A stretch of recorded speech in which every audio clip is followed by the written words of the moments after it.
صباح الخير. النهاردة أنا عاملة معجون أو صوص البيستو. أنا عمري ما دقته الصراحة، فحبيت إن أنا أعمله. لقيت في السوق وأنا ماشية كده طبق ريحان فريش. جبته، حطيت عليه حطيته في الفود بروسيسور بتاعي، أو ممكن بالهاند بلندر. بتحطوا عليه زيت زيتون، بتحطوا عليه جبنة. أنا حطيت جبنة رومي الصراحة. وكنت قبلها بشرة او يعني اسمها ايه، فرمة الفول السوداني. انا ما عنديش لوز فهنعمله بالفول السوداني. حطيت عليه جبنة رومي، يعني ما فيش جبنة اللي هي البارميجان والحاجات دي. وزي ما قلت لكم زيت زيتون، سنة توم ما تكتروش فيها، ملح، فلفل، حطيت ايه تاني، ليمون. هي دي المكونات بتاعته. طعمه تحفة.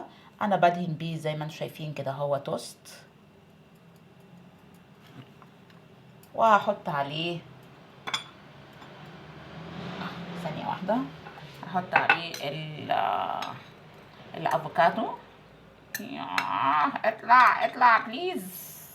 اهو طلعت اهي واحدايه او نص واحدايه، طالعه مظبوطه. اوكي اها. ده يا جماعه توست مدهون صوص البيستو وعليه افوكادو. جنبي بقى بتاخد مثلا بيضتين مسلوقين، بتاخد جنبيه حته فاكهه مع النسكافيه. فطار زي الفل. وبون ابيتي. باي باي.